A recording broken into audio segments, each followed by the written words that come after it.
السلام علیکم ورحمۃ اللہ وبرکاتہ۔ اعوذ باللہ من الشیطان الرجیم، بسم اللہ الرحمن الرحیم۔ رب اشرح لی صدری ویسر لی امری واحلل عقدۃ من لسانی یفقهوا قولی، یا رب زدنی علما نافعا۔ اللہم صلی علی محمد وعلی آل محمد کما صلیت علی ابراہیم وعلی آل ابراہیم انک حمید مجید۔ اللہم بارک علی محمد وعلی آل محمد کما بارکت علی ابراہیم وعلی آل ابراہیم انک حمید مجید۔ انشاءاللہ آج ہم جو ہے ابو الانبیاء حضرت ابراہیم علیہ السلام کے بارے میں پڑھیں گے کہ حضرت ابراہیم علیہ السلام کو جو ہے ابو الانبیاء اور خلیل اللہ کا لقب ملا۔ ابو الانبیاء یعنی کہ تمام انبیاء کے باپ۔ تو زیادہ تر انبیاء جو ہیں حضرت نوح علیہ السلام، حضرت صالح علیہ السلام کے بعد جتنے بھی انبیاء حضرت ابراہیم علیہ السلام کے بعد پیدا ہوئے وہ سارے انہی کے خاندان سے اور انہی کی نسل میں پیدا ہوئے، اسی وجہ سے ان کو جو ہے ابو الانبیاء کہا جاتا ہے۔ اور حضرت صالح علیہ السلام کے بعد اللہ تعالیٰ نے حضرت ابراہیم علیہ السلام کو مبعوث فرمایا۔ حضرت ابراہیم علیہ السلام عظیم المرتبت اور اولو العزم پیغمبروں میں سے تھے۔ آپ کے والد کا نام طارق تھا اور لقب جو ہے وہ آزر تھا۔ قرآن مجید میں حضرت ابراہیم علیہ السلام کا قصہ جو ہے وہ 73 مرتبہ 25 صورتوں میں بیان کیا گیا ہے۔ تو اس سے جو ہے حضرت ابراہیم علیہ السلام کی اہمیت پتہ چلتی ہے کہ اللہ رب العزت کے نزدیک کتنے اہم تھے۔ حضرت اور نہ صرف اہم تھے بلکہ ان کی اسٹوری میں، ان کی زندگی میں کتنے اسباق جو ہے ہمارے جیسے لوگوں کے لیے ہیں کہ اللہ تعالیٰ نے بار بار اس کو دہرایا اور بار بار بیان کیا۔ حضرت ابراہیم علیہ السلام بھی جو ہے سام بن نوح کی نسل سے ہیں اور آپ کی پیدائش جو ہے وہ عراق کے مشہور شہر اور میں ہوئی، جو کہ آج بھی موجود ہے۔ اس وقت بھی وہ ایک آبادی والا ایک مشہور شہر تھا اور آج بھی ماشاءاللہ سے ایک مشہور شہر ہے۔ حضرت ابراہیم علیہ السلام کے والد دیکھیں نہ صرف بت پرست تھے بلکہ جو ہے بتوں کو تراشنا، بتوں کو بنانا ان کا جو ہے انکم کا ذریعہ تھا، وہ ان کا ذریعہ معاش سمجھیے کہ اسی کے ذریعے ان کا جو ہے وہ گھر وغیرہ چلتا تھا، وہی بزنس تھا۔ اس کے علاوہ وہ جو ہے بڑے پروہتوں، بڑے پجاریوں میں ان کا شمار ہوتا تھا، بلکہ بڑے سب سے بڑے ہی سمجھیے۔ اس وقت دو ہی لوگوں کا دبدبہ تھا، ایک تو وقت کا بادشاہ جو تھا قوت و طاقت میں وہ زیادہ فیمس تھا، اور پجاری مذہبی اعتبار سے جو ہے حضرت ابراہیم علیہ السلام کے والد آزر کا جو ہے وہ بڑا دبدبہ تھا۔ تو پتہ چلا کہ جیسے دوسرے انبیاء جو پیدا ہوئے ان کے پیدائش کے بعد انہوں نے جوانی میں جا کر شرک کو دیکھا، پھر آس پاس جو ہے شرک کو جو ہے ختم کرنے کی کوشش کی، لیکن حضرت ابراہیم علیہ السلام کا ایسا ہے کہ انہوں نے آنکھ ہی کھولی شرک کے ماحول میں۔ نہ صرف شرک کے ماحول میں آنکھ کھولی بلکہ خود ان کے باپ جو ہے وہ پتھروں کو تراشتے تھے، لکڑیوں کو تراشتے تھے، بہترین کارپینٹر کہا جاتا ہے، ان کے پاس بہت اچھی صلاحیت تھی لکڑی کو تراش کر جو ہے بتوں کو بنانے کی۔ تو ایک پروہت کے گھر میں، ایک پجاری کے گھر میں، ایک بت تراش کے گھر میں حضرت ابراہیم علیہ السلام نے آنکھ کھولی، وہیں پہ پیدا ہوئے۔ تو پورا عراق جو ہے جیسے ہم نے پچھلے انبیاء کے بارے میں پڑھا کہ بتوں کو وہ پوجا کرتے تھے، اور وہ بت کون ہوتے تھے؟ بڑے بزرگوں کے، جو نیک تقوی والے بزرگ ان کے نسلوں میں جو گزر چکے ہیں انہی کے نام کے وہ بت بناتے تھے اور اسی کی وہ پوجا کرتے تھے۔ لیکن حضرت ابراہیم علیہ السلام کا تھوڑا سا ڈیفرنٹ ہے اور زیادہ سخت اور زیادہ مشکل ان کی زندگی تھی، کیونکہ ایک تو وہ پیدا ہی ہوئے بتوں کے گھر میں، دوسری بات ان کا جو خاندان تھا اس وقت، جو عراق کا ایریا تھا، عراق کا جو علاقہ تھا اس کے آس پاس کا، وہ پورا کا پورا بت پرست، نہ صرف شرک میں مبتلا تھا، اور شرک بھی کیسا؟ صرف نہ صرف بتوں کا بلکہ وہ لوگ بتوں کی بھی پوجا کرتے تھے، اور اس کے علاوہ وہ ستاروں کی پوجا کرتے تھے، چاند کی، سورج کی پوجا کرتے تھے، اور اس کے علاوہ وہ بادشاہوں کو بھی رب مانتے تھے۔ اس وقت کے جو بادشاہ ہوتے تھے وہ بھی اپنے آپ کو رب کہلواتے تھے اور لوگ ان کو مانتے بھی تھے، ان کے ڈر کی وجہ سے، خوف کی وجہ سے، جس وجہ سے بھی ہو، لیکن وہ ان کو رب مانتے تھے۔ تو اس طرح کئی طرح کے مختلف شرک میں جو ہے وہ مبتلا تھے۔ تو اتنے خراب ماحول میں، اتنی مشرکانہ ماحول میں حضرت ابراہیم علیہ السلام کی پیدائش ہوتی ہے۔ خود باپ بھی، گھر بھی، خاندان بھی، سوسائٹی بھی، حکومت بھی، وقت کا بادشاہ بھی، ہر ایک شرک میں مبتلا، دور دور تک کہیں بھی ان کو جو ہے توحید کا قائل کوئی انسان ان کو نہیں ملتا تھا۔ لیکن حضرت ابراہیم علیہ السلام کو اللہ تعالیٰ نے جو ان کی جو پیدائش ہوئی تو شرک کے ماحول میں، لیکن بچپن سے وہ اس شرک سے، بت پرستی سے، ان سب چیزوں سے وہ نفرت محسوس کرتے تھے، کوفت محسوس کرتے تھے ہمیشہ۔ جو ہے ان کا دل اور ان کی فطرت جو ہے وہ سلیم تھی ہمیشہ، اور ان کے اللہ تعالیٰ نے ان کے اندر ایک خاصیت یہ رکھی تھی کہ وہ کسی بھی چیز کو سڈنلی نہیں مانتے تھے۔ بچپن سے غور و فکر کرنا، تدبر کرنا، عقل کا استعمال کرنا، اس کے اوپر سوالات کرنا، یہ ان کی خاصیتوں میں تھی۔ اور چھوٹی سی جملے میں جو ہے بڑی بات کہہ دیتے تھے، چھوٹے سے سینٹنس کے ذریعے بڑی بڑی بات لوگوں کو سمجھا دیتے تھے، یہ ان کی خاصیت تھی۔ جیسے کہ اردو کی کہاوت ہے نا کہ سمندر کو کوزے میں سما دینا، تو اس طرح کی کوالٹی اللہ تعالیٰ نے ان کے اندر دی تھی، ان کی جامع الکلام کی صلاحیت ان کے اندر تھی۔ تو کوئی بھی چیز دیکھتے تو اس کے پر ضرور سوال کرتے، اس کے پر ضرور غور و فکر کرتے، یعنی عقل کا استعمال کرتے۔ جس طرح نا کہ اللہ تعالیٰ نے قرآن، ہم نے دور قرآن سے جب گزرے تو ہمیں پتہ چلا نا کہ اللہ تعالیٰ نے ہر دوسری تیسری آیت میں ہمیں بھی مطالبہ ہمارے سے ڈیمانڈ کیا ہے کہ عقل کا استعمال کرو، غور و فکر کرو، تم کیوں تدبر نہیں کرتے، تم کیوں غور و فکر نہیں کرتے۔ تو اللہ تعالیٰ جو ہمارے سے مطالبہ کر رہا ہے وہ تمام کوالٹیز جو ہے حضرت ابراہیم علیہ السلام کے اندر تھی۔ تو اسی وجہ سے جب وہ بہت چھوٹے تھے، جب ان کے باپ کو دیکھتے تھے بتوں کو تراشتے ہوئے، تو وہ جب دیکھتے تھے تو ان سے پوچھتے تھے کہ اس کی آنکھ کیوں بڑی ہیں، اس کی آنکھ ہیں تو یہ دیکھتا کیوں نہیں ہے، اس کے کان ہیں کیا یہ سنتا ہے؟ جب وہ بولتے کہ ہاں سنتا ہے، تو پھر جب سنتا ہے تو بولتا کیوں نہیں ہے؟ اس طرح کے سوالات، یعنی کہ بچپن سے ہی جب بھی ابھی ان کو نبوت نہیں ملی تھی، صرف عقل کا استعمال کر کے انہوں نے جو ہے وہ جو ہے اللہ کی ذات تک پہنچ گئے، اور باقاعدہ وہ سوالات بھی کرتے تھے۔ انہوں نے دعوت کا کام بھی گویا کہ سٹارٹ کر دیا تھا بچپن سے ہی، کہ بار بار ہر بات پہ باپ کو پوچھا کرتے تھے کہ یہ آپ نے اس کی آنکھیں بڑی بڑی بنائی ہیں تو کیا یہ دیکھتا ہے کیا؟ اس کے کان اتنے بڑے ہیں تو کیا یہ سنتا ہے کیا؟ یہ بولتا کیوں نہیں؟ اس کے سامنے کھانا رکھا ہے تو یہ کھاتا کیوں نہیں؟ اور پتہ ہے جب باپ جتنے بھی بت تراش لوگ تھے وہ بتوں کو بنا کے اپنے بچوں کو مارکیٹ میں بھیجتے تھے اس کو بیچنے کے لیے، اس کو سیل کرنے کے لیے۔ جب ابراہیم علیہ السلام جاتے تھے اپنے باپ کے بنائے ہوئے بتوں کو لے کر، تو وہ بازار میں جا کے کیا بیچتے تھے؟ لوگ ایسے بولتے تھے یہ فلاں بت ہے جو دعاؤں کو سنتا ہے، یہ فلاں بت ہے جو اولاد کو دیتا ہے، اس سے جو ہے آپ بارش کی دعا کر سکتے ہیں، اس سے جو ہے فصلوں کی دعا کر سکتے ہیں۔ اس طرح دوسرے بچے جو ہے اس طرح بول بول کے بیچتے تھے، ایسا جو ہے مارکیٹنگ کرتے تھے۔ لیکن حضرت ابراہیم علیہ السلام کیا بولتے تھے؟ یہ میرے پاس بت ہے جو نہ سنتا ہے، نہ جواب دیتا ہے، جو نہ بول سکتا ہے، یہ ہے آپ خرید لو جس کو چاہیے۔ اس طرح وہ بیچا کرتے تھے۔ تو تب بھی لوگ آ کے حضرت ابراہیم علیہ السلام کے والد سے ان کی شکایت کرتے تھے کہ آپ کا بیٹا اس طرح توہین کرتا ہے، اس کو حقیر کرتا ہے، لیکن ابراہیم علیہ السلام کبھی نہیں رکے، اور ہمیشہ جو ہے انہوں نے بہت ہی دلچسپ طریقے سے لوگوں کے سامنے کو ریئلائز کرانے کی کوشش کی کہ یہ بت بولتے نہیں ہیں، یہ بت سنتے نہیں ہیں، یہ بت کھا نہیں سکتے، پی نہیں سکتے، تو تم کیسے اس کو خدا مانتے ہو؟ یہ ہمیشہ سے ان کے ذہن میں سوال تھا۔ وہ اس طرح کھوج کرتے کرتے کرتے وہ پہنچ بھی گئے تھے ایک طرح سے، لیکن یہ کہ حتمی علم ان کے پاس نہیں تھا کہ یہ جو میں سوچ رہا ہوں، جو میری تھنکنگ ہے، جو میری فکر ہے، وہ صحیح ہے۔ اگر یہ بت نہیں ہے تو پھر خدا کون ہے؟ یہ ان کے پاس علم نہیں تھا، لیکن پورا شعور تھا اس چیز کا کہ یہ نہیں ہے، جو بھی ہے خدا ہے کوئی، لیکن یہ نہیں ہو سکتے۔ یہ پورا ان کو جو ہے اس کا پورا علم تھا، کانفیڈنٹ تھا کہ یہ نہیں ہے۔ اسی وجہ سے وہ مارکیٹ میں جا کے جب بیچتے تھے تو یہی کہہ کے بیچتے تھے کہ سنتے نہیں، بولتے نہیں، کھاتے نہیں، تم اس کو خرید لو، یہ تمہارے خدا ہیں۔ تو اس طرح تو دیکھیں بچپن سے ہی وہ اپنے والد سے ہمیشہ سوال بھی کرتے تھے کہ یہ جو مورتیاں ہیں یہ کیوں نہیں بولتی، کیوں نہیں دعا، کیسے آپ ان سے دعائیں کرتے ہو، کیسے آپ ان کو خدا مان سکتے ہو؟ اس طرح کے سوالات ان کے ہمیشہ ذہن میں رہتے تھے، نہ صرف ذہن میں رہتے تھے بلکہ لوگوں کے سامنے بھی رکھتے تھے، جس کا انہیں کبھی بھی نہ باپ کی طرف سے نہ اپنے قوم کی طرف سے کبھی بھی اطمینان بخش جواب نہیں ملا۔ کیا جواب دیتے ہو؟ کیسے کیا بولتے تھے کہ ان کا کیا جواب ہوتا تھا؟ ہمیشہ کی طرح ہمیشہ کے جو قوموں کا جواب کیا تھا کہ ہر شرک کے کرنے والے کا جواب کیا ہوتا تھا؟ ہم نے اپنے آب و اجداد کو یہ کرتے ہوئے دیکھا، اس وجہ سے ہم کر رہے ہیں۔ تو لہٰذا ان کا بھی یہی جواب تھا کہ ہم نے اپنے آب و اجداد کو دیکھا، اس وجہ سے ہم کر رہے ہیں۔ تم توہین کر رہے، تمہارے ساتھ برا کچھ ہو جائے گا کیونکہ تم توہین کر رہے ہو ہمارے خداؤں کے۔ اس طرح بول کے وہ بات ٹال دیتے تھے، لیکن کبھی بھی وہ سیٹسفائی آنسر انہوں نے حضرت ابراہیم علیہ السلام کو نہیں دیا۔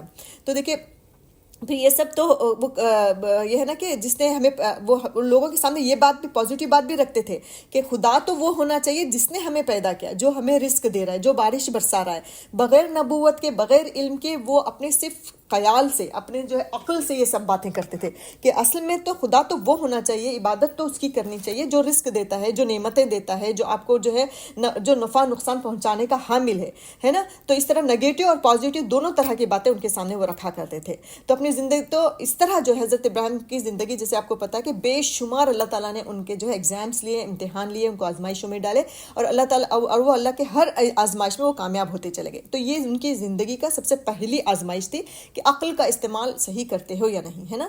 کہ اللہ تعالیٰ نے عقل دیا، جانوروں سے ہٹ کر ہمیں انسانوں کو بنایا، کہ انسانوں اور جانوروں میں یہی فرق ہے نا کہ ہمارے پاس عقل ہے، شعور ہے، احساس ہے، اللہ تعالیٰ نے تمام چیزیں دی۔ تو سب سے پہلا ٹیسٹ حضرت ابراہیم علیہ السلام کا یہی تھا کہ شرک جیسے ماحول میں، ایسا شرک جہاں پہ ہر طرح کا شرک ہوتا ہو، باپ تراشنے والا ہو، ایسی ماحول میں تم اپنے عقل کا استعمال کرتے ہو یا نہیں۔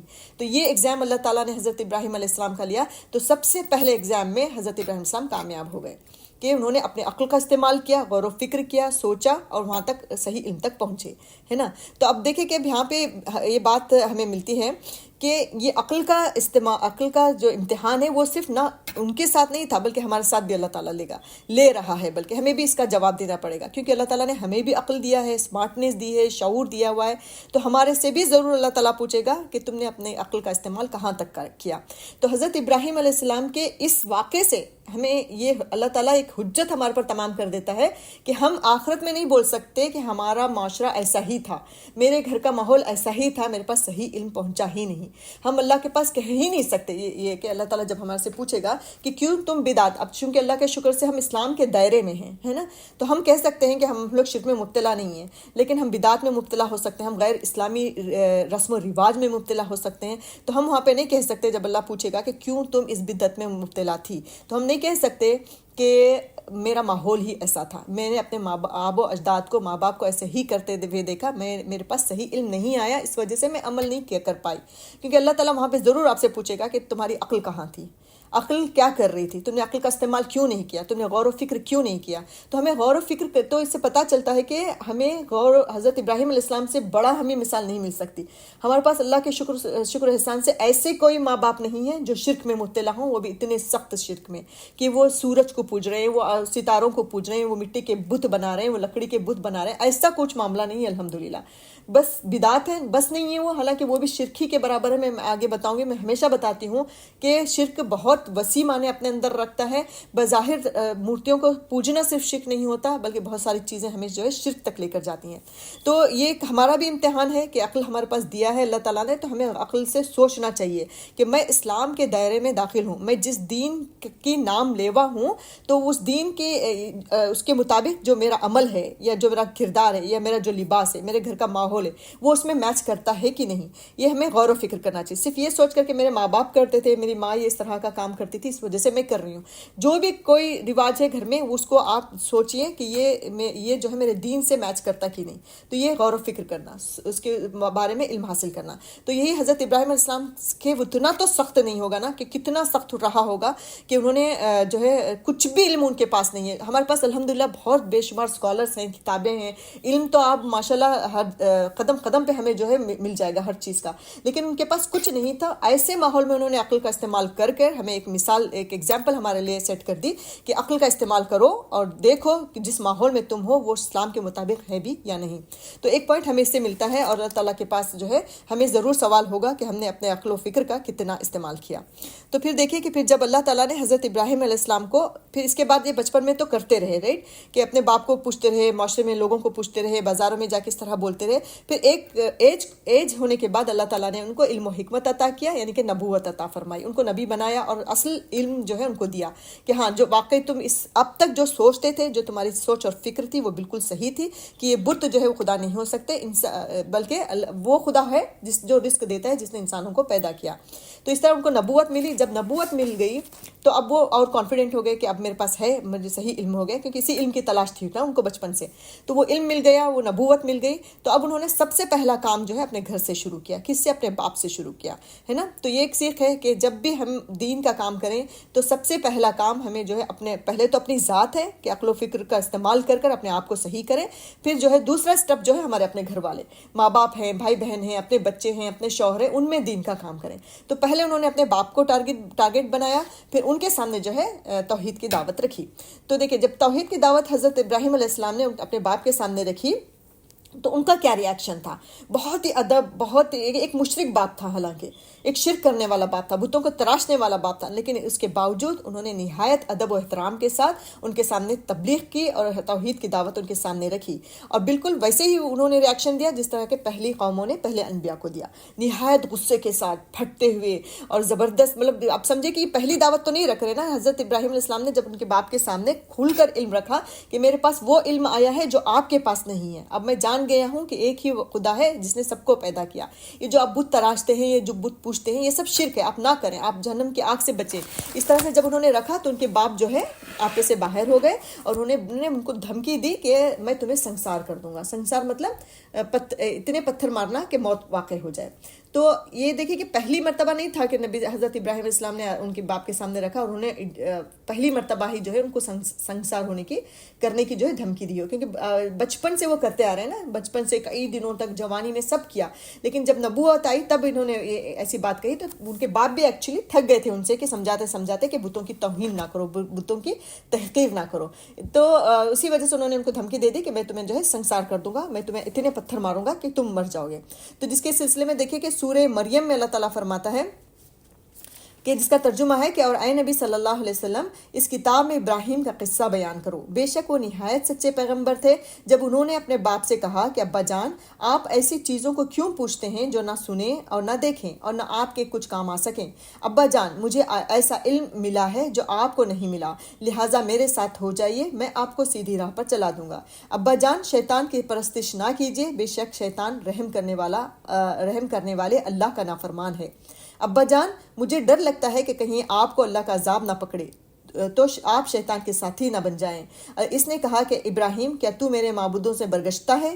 اگر تو باز نہیں آئے گا تو میں تجھے سنسار کر دوں گا اور تو ہمیشہ کے لیے مجھ سے دور ہو جا. ابراہیم علیہ السلام نے کہا اچھا تو تم پر سلام ہو، اور کہا کہ میں آپ کے لیے اپنے پروردگار سے بخشش کی دعا مانگوں گا، بے شک وہ مجھ پر نہایت مہربان، اور میں آپ لوگوں سے اور جن کو آپ اللہ کے سوا پکارتے ہیں ان سے کنارہ کش ہوتا ہوں اور اپنے پروردگار ہی کو پکاروں گا. مجھے یقین ہے کہ میں اپنے پروردگار کو پکار کر محروم نہیں رہوں گا. تو دیکھیں کہ یہاں پہ نہایت اخلاص اور محبت اور خلوص کے ساتھ ایک مشرک باپ کو وہ بار بار وہ کیسے مخاطب کر رہے ہیں، یا ابتی یا ابتی یا ابتی، اے میرے باپ اے میرے باپ، اس طرح کہہ کے کہ بہت ہی خلوص کے ساتھ کہہ کہ مجھے ڈر ہے کہ شیطان کے آپ ساتھی نہ بن جائیں، مجھے ڈر ہے کہ آپ اللہ کے عذاب میں نہ پکڑے جائیں، اسی وجہ سے آپ ادھر آ جائیے، میرے پاس علم آ گیا ہے، آپ جو کام کرتے ہیں اس کا کوئی علم آپ کے پاس نہیں ہے، اس کی کوئی دلیل آپ کے پاس نہیں ہے، میرے پاس بے شمار دلائل ہیں، علم ہے اللہ کا، تو آپ آ جائیے. اس طرح انہوں نے بہت محبت سے، بہت اخلاص اور ادب و احترام کے ساتھ پکارنے لگے. جب حالانکہ اس مشرک باپ نے کیا سنسار کرنے کی دھمکی دے دی، گھر سے نکالنے کی دھمکی دے دی، سب دینے کے باوجود بھی بڑے احترام سے کیا کہتے ہیں، سلام علیک، آپ پر سلام ہو، یعنی آپ کو میری طرف سے کوئی تکلیف نہیں پہنچے گی، نہ میں آپ سے کوئی گستاخی کروں گا، میری طرف سے آپ بالکل محفوظ ہیں. اس کے بعد وہ بہت نہایت حسن سلوک کے ساتھ آگے مزید جملہ کیا کہتے ہیں کہ میں آپ کے لیے استغفار کروں گا، میں آپ کے لیے مغفرت کی دعا کروں گا، میں آپ کے لیے بخشش کی دعا کروں گا، اور وہ کہ اللہ تعالیٰ میرے پر مہربان ہے تو یقیناً آپ کے پر بھی ہوگا. تو دیکھیں کہ اتنے سخت گنہگار آدمی، اتنا سخت مشرک آدمی جو کہ بتوں کو تراشتا ہے، اس کے سامنے ایک بیٹے کا رویہ دیکھیے کہ ایک توحید، ایک نبی کا رویہ، کہ کیسے وہ اپنے باپ کو مخاطب کرتے ہیں، کیسے احترام اور ادب کو جو ہے کا لحاظ کرتے ہیں. تو یہ ایک سیکھ ہمیں یہ بھی ملتی ہے کہ چاہے ماں باپ کتنے بھی برے ہوں، کتنا بھی ہمیں برے لگتے ہیں، ان کی بات کتنی بھی برے لگتے ہوں، ہمیں ان کے ساتھ کبھی بھی جو ہے نرمی اور محبت اور ادب احترام کے ساتھ ہی بات کرنا چاہیے، ہے نا. کیونکہ اللہ تعالیٰ نے قرآن میں بھی کہا ہے نا کہ اللہ اپنے ماں باپ کو اف تک نہ کہو، چاہے وہ کیسے بھی ماں باپ ہو. یہ تو ایک مشرک باپ ہے. ہمارا کیا ہوتا ہے، ہم دیکھتے ہیں کہ چھوٹی سی بات پہ اگر ہمیں بری لگتی ہے ماں باپ کو، تو جھڑک کر بات کرنا، ان کے ساتھ بدسلوکی کرنا، ان کے ساتھ لا تعلقی کرنا، ان کے ساتھ جو ہے بات کو بند کر دینا، یہ تمام چیزیں ہم کن باتوں پہ کرتے ہیں، دنیاوی اور بہت چھوٹی چیزیں ہوتی ہیں. حالانکہ وہ ماں باپ ہمارے نمازی ہوتے ہیں، وہ ماں باپ ہمارے اللہ تعالیٰ کو ماننے والے ہوتے ہیں، توحید کے قائل ہوتے ہیں. اتنا دیکھیں، اس سے بڑا کوئی گناہ نہیں ہو سکتا، شرک سے بڑا، کہ الحمدللہ ہمارے ماں باپ ایسا کچھ نہیں ہے.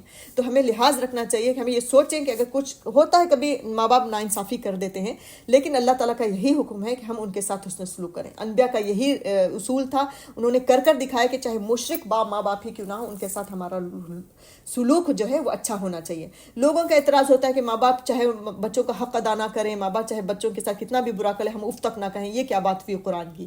لوگ جو بے علم ہوتے ہیں وہ اس طرح کے اعتراضات کرتے ہیں. ان کے سامنے، ہمارے سامنے جب حضرت ابراہیم علیہ السلام جیسے انبیاء کے قصے سامنے آتے ہیں تو یہ بات ہمیں پتہ چلتی ہے. ہمارے ماں باپ تو بہت دور ہے شرک وغیرہ سے، لیکن دیکھیے کہ چھوٹی موٹی برائی جو ان کا، تو باپ ایک شرک میں ڈوبا ہوا انسان تھا، لیکن اس کے ساتھ بھی ان کے بات کرنے کا طریقہ کیسا تھا، نہایت ادب و احترام کے ساتھ تھا. تو ہمیں ایک چیز پوائنٹ ملتی ہے کہ کیسے بھی ماں باپ ہو، ہمارا لہجہ ہمیشہ ان کے ساتھ ادب و احترام کے انڈر ہونا چاہیے، اس کا لحاظ ہمارے اندر ہونا چاہیے.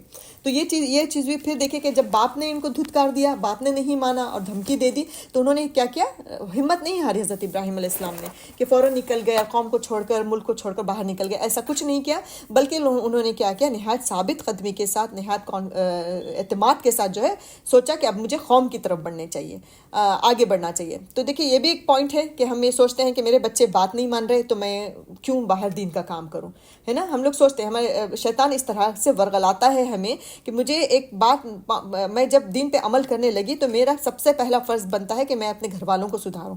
جب گھر والوں کے بعد جو ہے معاشرہ، سوسائٹی، رشتہ دار سب آ جاتے ہیں نا، تو یہ ہمارے پر فرض ہے دین کی بات دوسروں تک پہنچانا۔ اب فرض کریں اگر کوئی بچہ ہمارا بات نہیں مان رہا، ہمارے گھر کا ماحول ایسا نہیں بن پا رہا باوجود کوشش کے، تو اس کا مطلب یہ نہیں کہ ہم ہتھیار ڈال کر گھر میں بیٹھ جائیں، بلکہ انبیاء سے ہمیں پتہ چلتا ہے، جیسے کہ ہم نے نوح علیہ السلام کا بھی پڑھا کہ اولاد بات نہیں مان رہی لیکن پھر بھی انہوں نے باہر دین کا کام کیا۔ بالکل اسی طرح ہمارے پر بھی ہے کہ اگر ہماری اولاد نہیں ہماری بات سن رہی مطلب اللہ ہدایت نہیں دے رہا، ہم نے اپنی کوشش حد تک کر لی لیکن ہمارے اللہ تعالیٰ نے ہدایت نہیں دی، تو اس کا مطلب یہ نہیں کہ ہم جو ہے باہر بھی بند کر دیں، ہم باہر کام کریں۔ جیسے کہ انہوں نے، ان کے باپ نے نہیں مانا، حضرت ابراہیم علیہ السلام کے باپ نے ان کا انکار کر دیا، تو انہوں نے کیا کیا کہ باہر کا سوچے کہ قوم کے لوگوں کو میں جو ہے دین کی دعوت دیتا ہوں۔ تو اس سے پہلے انہوں نے کیا کیا کہ قوم کے لوگوں کو دعوت دینے سے پہلے انہوں نے کیا کیا کہ پہلے ایک مرتبہ انہوں نے پورا ایک معائنہ کیا اپنے قوم کا کہ کن کن برائیوں میں مبتلا ہے، ان کی فطرتیں کیا ہیں، ان کے مزاج کیا ہیں، ان کی سوچ اور فکر کیا ہے۔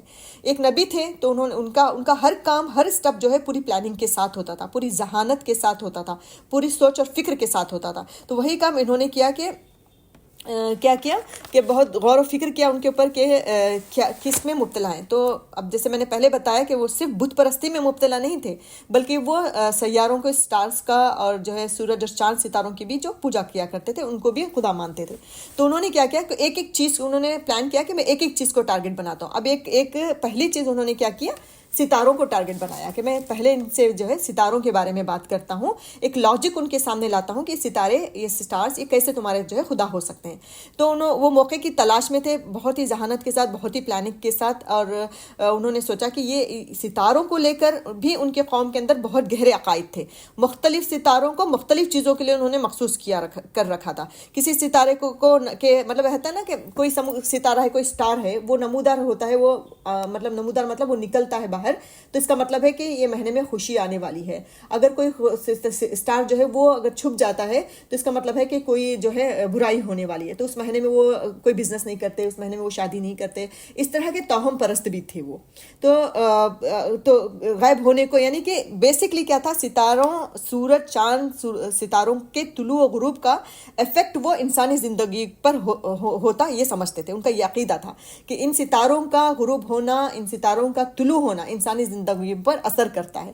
تو اسی وجہ سے وہ رات کو نکلتے تھے، پھر ان ستاروں کو دیکھتے تھے، اس کے حساب سے اپنے پروگرامز بناتے تھے، اپنی پلاننگ کرتے تھے، جو بھی ان کی شادیاں ہیں، جو بھی ان کے کاروبار ہیں، جو بھی اچھی چیز ہے، بری چیز ہے، ان چیزوں کا ان کے حساب سے وہ رکھتے تھے۔ تو اس طرح کی ان کی توہم پرستی ان کے اندر مطلب ایک بہت گہرے عقیدے، بہت اسٹرانگ عقائد تھے ان کے اس چیز کو لے کر۔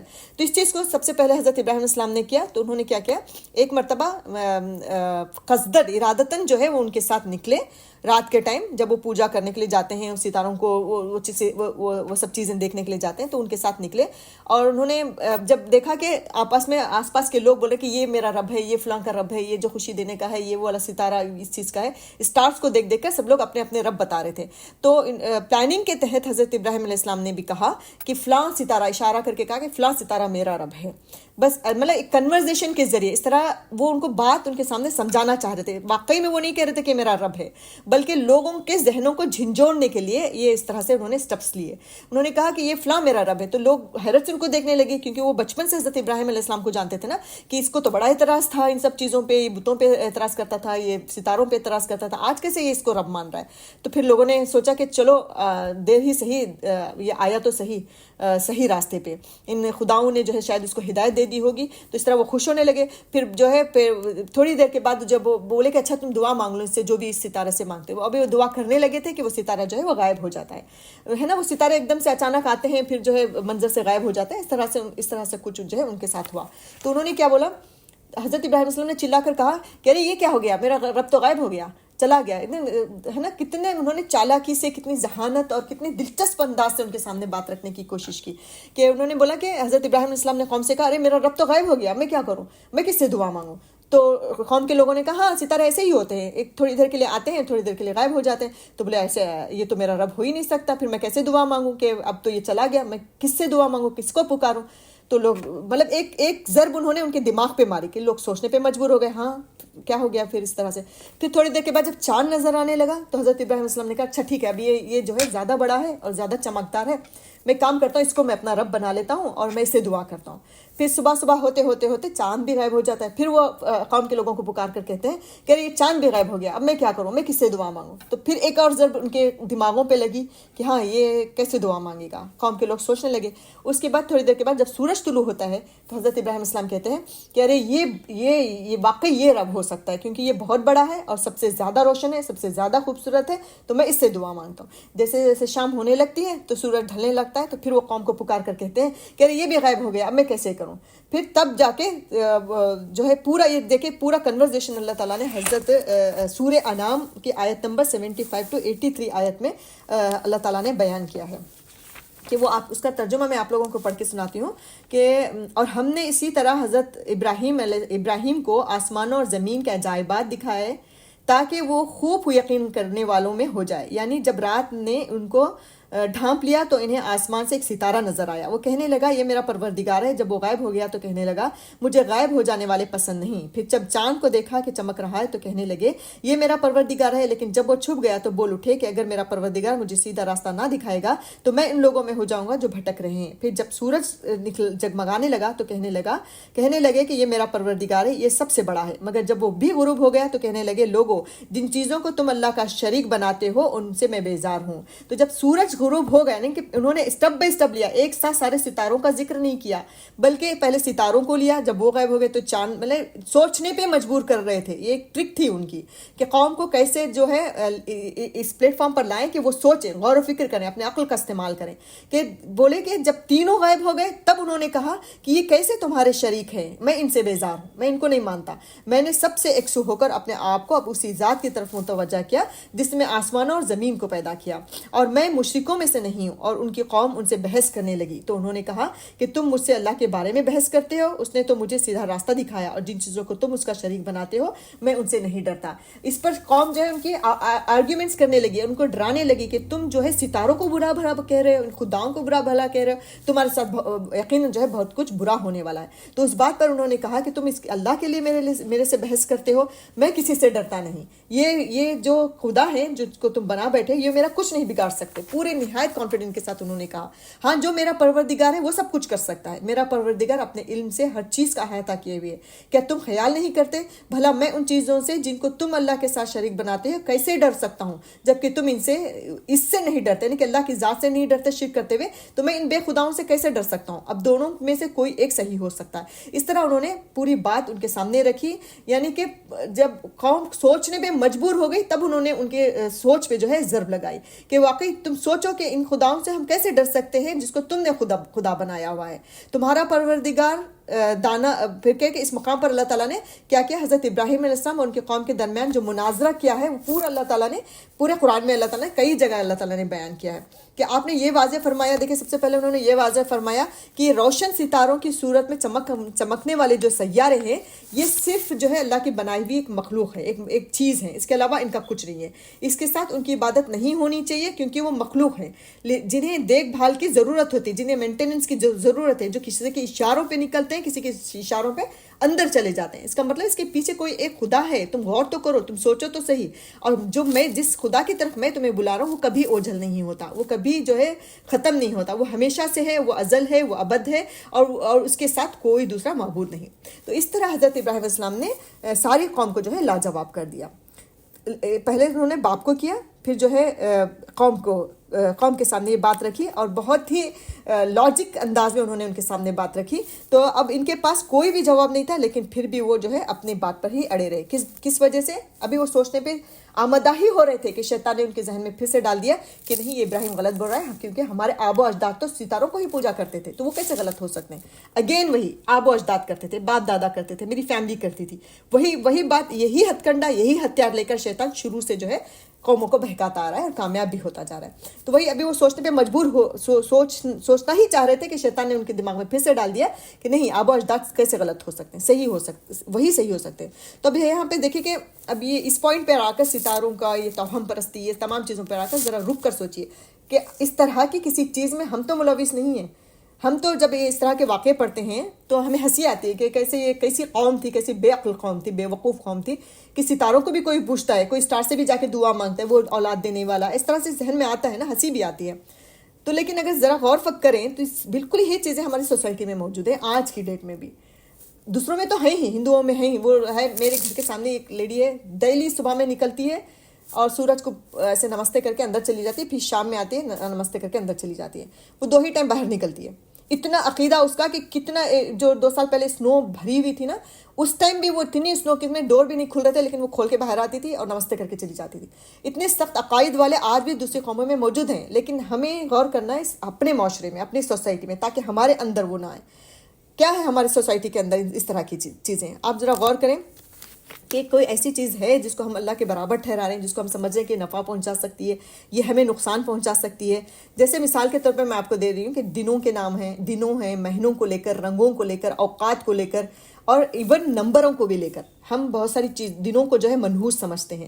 ہماری سوسائٹی، میں نہیں سمجھتی ہوں گی، آپ نہیں سمجھتے ہوں گے، لیکن دیکھیے غور کریے ارد گرد آپ کے رشتہ داروں میں، ماں باپ میں، بھائی بہنوں میں کوئی ایسا ہے جو دنوں کو لے کر منحوس سمجھتا ہو، جو مہینوں کو لے کر کچھ مہینوں کو جو ہے اچھا سمجھتا ہو، کچھ مہینوں کو منحوس سمجھتا ہو، کچھ رنگوں کو جو ہے مخصوص کر لیا ہو کہ یہ خوشی کے رنگ ہیں اور یہ غم کے رنگ ہیں. اسی طرح نمبرز بھی لکھتے ہیں نا، 786 کچھ لکھتے ہیں لوگ کہ یہ کچھ اچھا نمبر ہے اس طرح سے.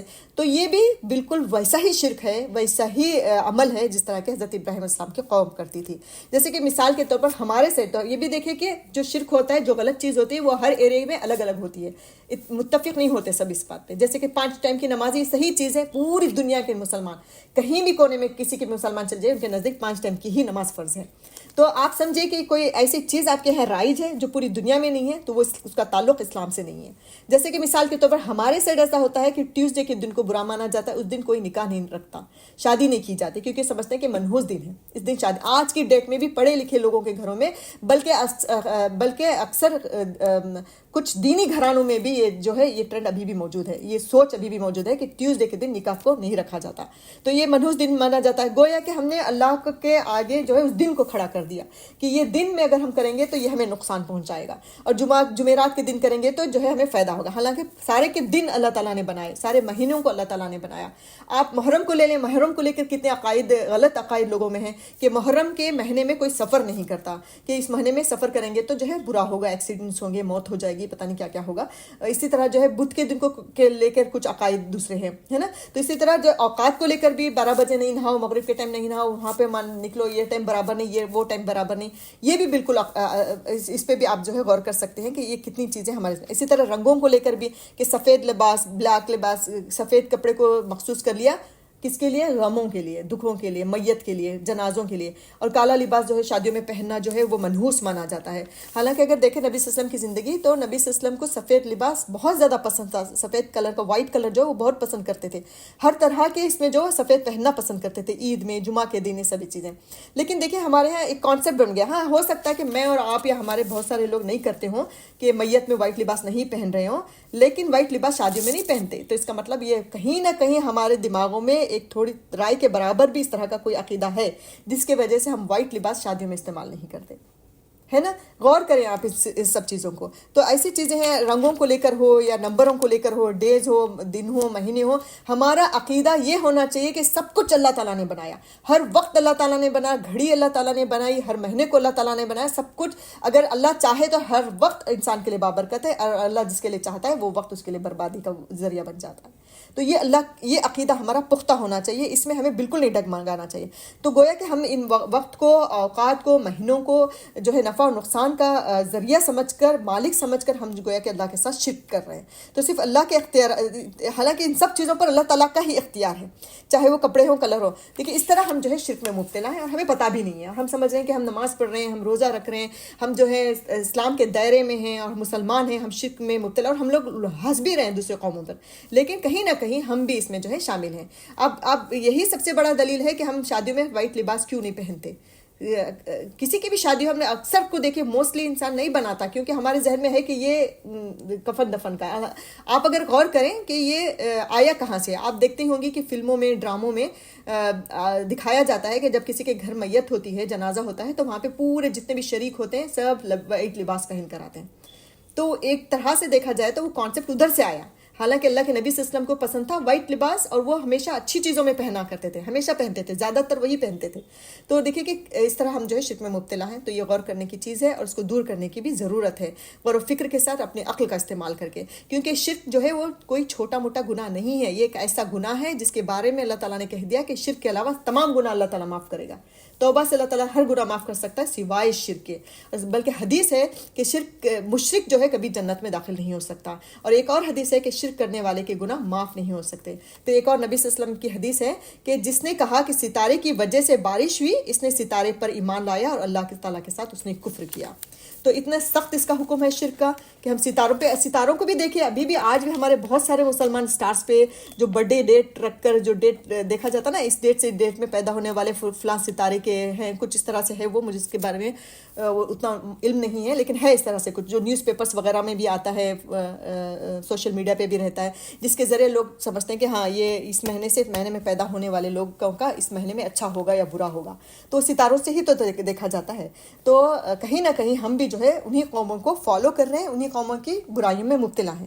تو بس غور کریں گے تو انشاءاللہ العزیز انشاءاللہ اللہ تعالیٰ ضرور ہمیں جو ہے ان سب چیزوں سے باہر نکالے گا.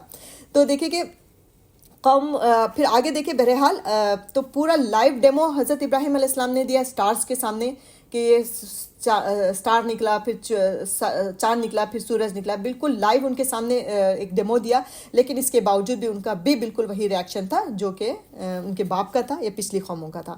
بلکہ انہوں نے کیا کیا کہ ان کو دھمکی دی، انہوں نے بھی دھمکی دی کہ نہیں ابراہیم اگر تم نہیں مانو گے ہم تمہارے ساتھ بہت برا کریں گے، ہم تمہیں بہت بری سزا دیں گے.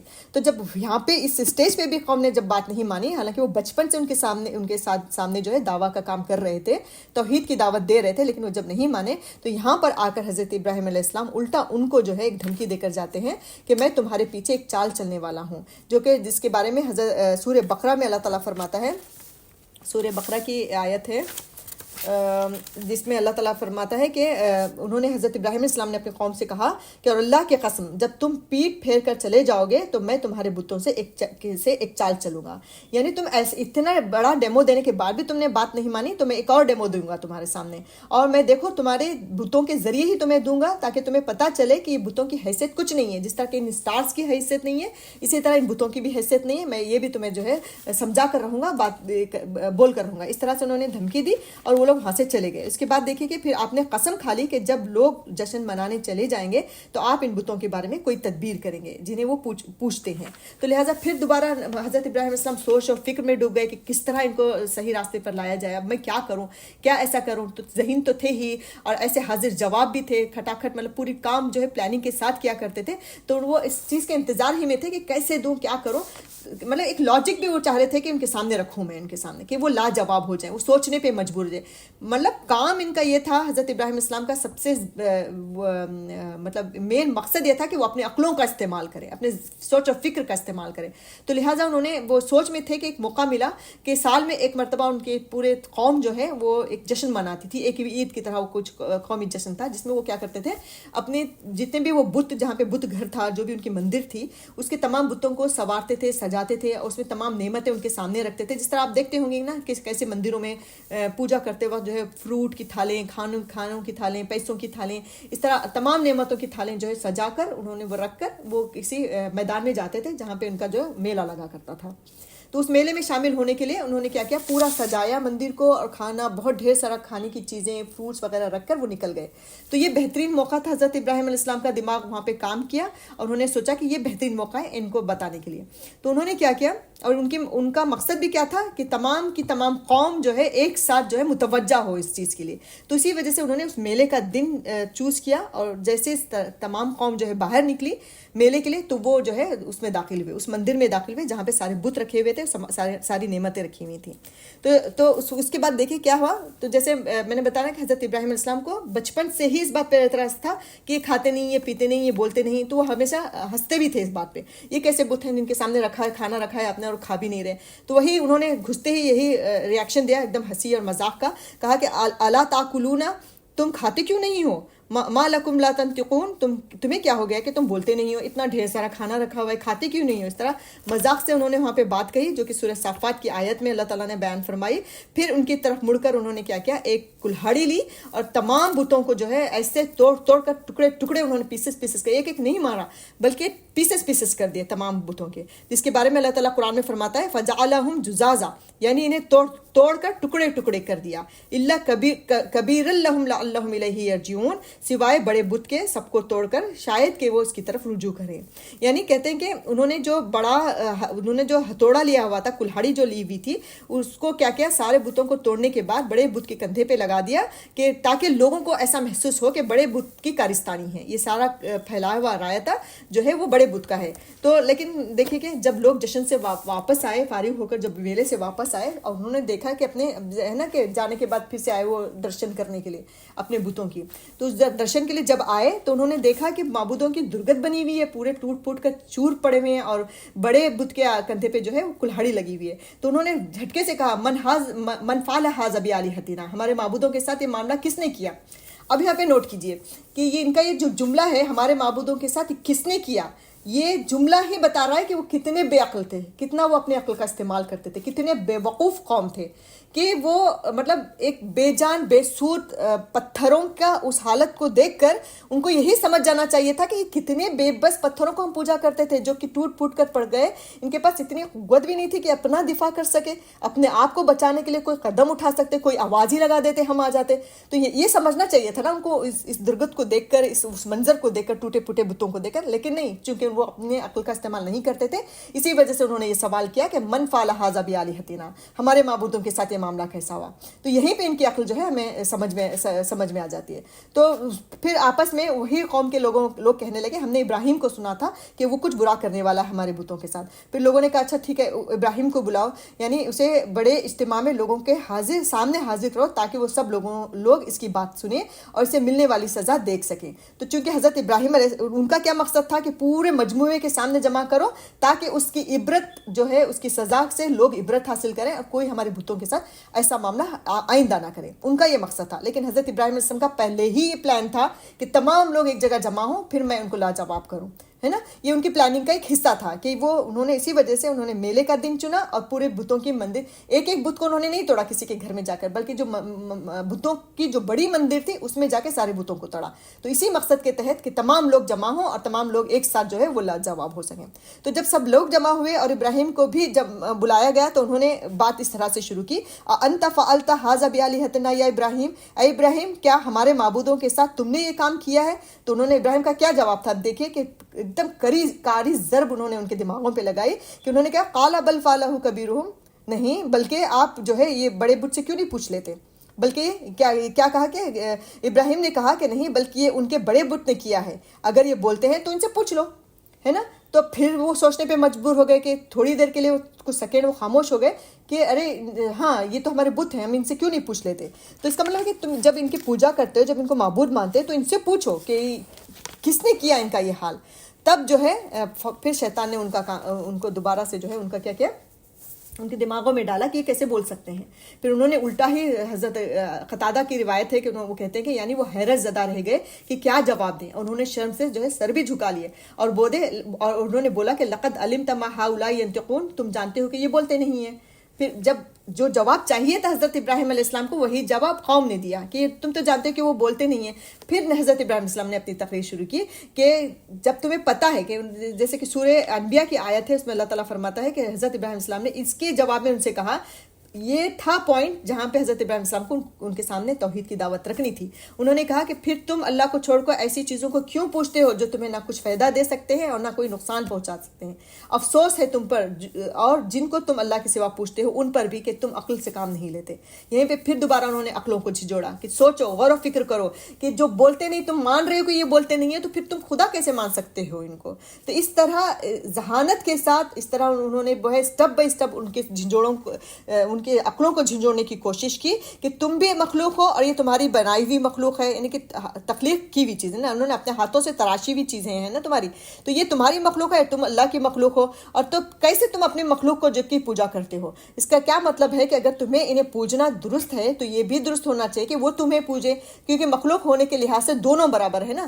تو پھر ایک مرتبہ اور قوم جو ہے لاجواب ہو گئی ان کے سامنے. ایک تو ستاروں کی طرف ہوئی تھی، پھر دوبارہ اب جو ہے بتوں کی طرف. تو دو طرح کے شرک پر حضرت ابراہیم السلام نے اب تک ضرب لگا دی، ان کو سوچنے پہ مجبور کر دیا، ان کی عقلوں کو جھنجھوڑ دیا.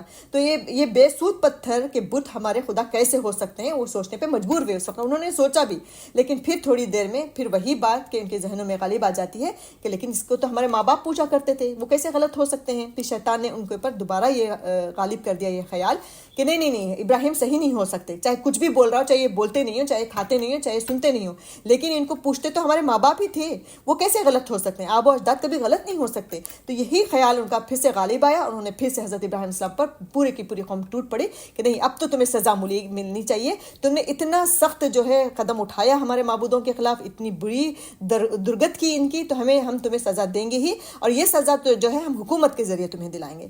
تو اس طرح حضرت ابراہیم علیہ السلام کی شکایت انہوں نے جو ہے کس سے کی، وقت کے بادشاہ سے کی، جو کہ اس وقت کا بادشاہ کون تھا، نمرود نام تھا اس کا، نمرود کے سامنے کی. تو اس وقت دربار نمرود، وقت کا بادشاہ کون تھا، نمرود تھا. اور جو نمرود کون تھا، ایک تو بادشاہ تھا اور ساتھ میں اپنے آپ کو وہ خدا بھی کہتا تھا. ابھی دیکھیں تیسری ٹائپ کے شرک کے سامنے حضرت ابراہیم السلام جا رہے ہیں. پہلے انہوں نے کلیئر کیا کہ ستاروں کے بارے میں، پھر بتوں کے بارے میں، اب جو ہے مخلوق کو جو خدا مانتے ہیں، مخلوقات میں سے انہیں بادشاہوں کو جو رب مانتے ہیں، ان کے سامنے جو ہے تقریر کرنے کا ایک موقع ملا حضرت ابراہیم علیہ السلام کو.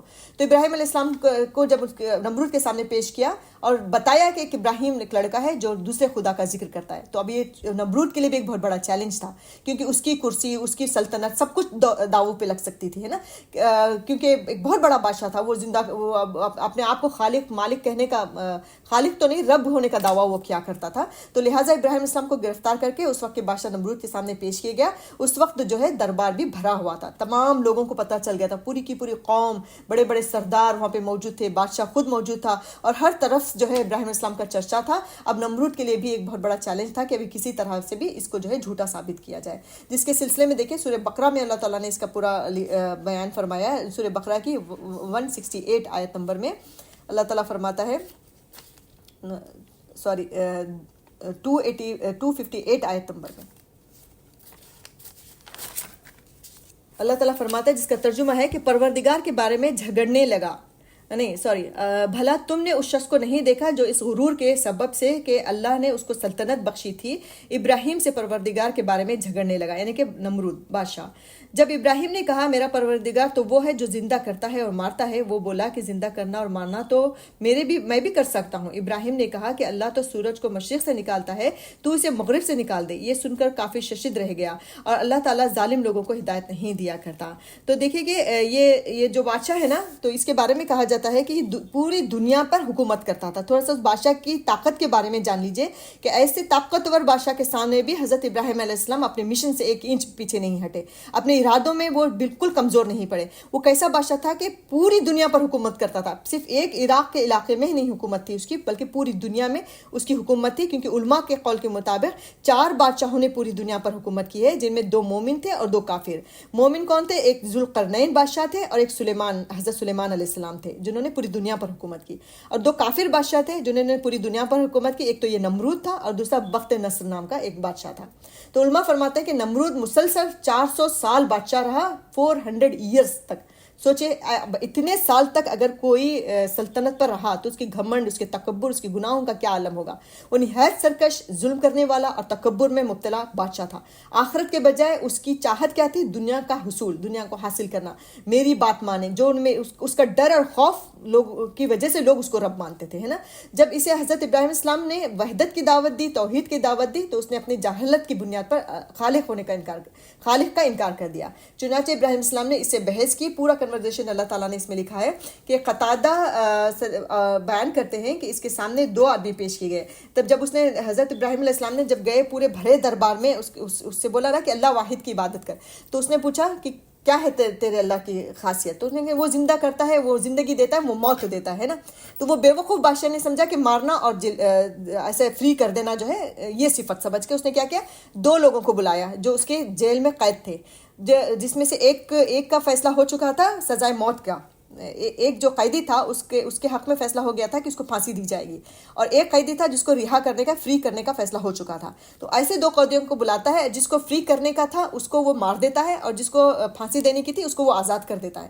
کر کے بولتا ہے کہ دیکھو یہ کیا بڑا کام ہے، تمہارا رب تھوڑی ہے، میں بھی تو یہ کر سکتا ہوں، میں کسی کو زندہ بھی چھوڑ دیا، میں نے کسی کو فری بھی کر دیا اور کسی کو موت بھی دے دی.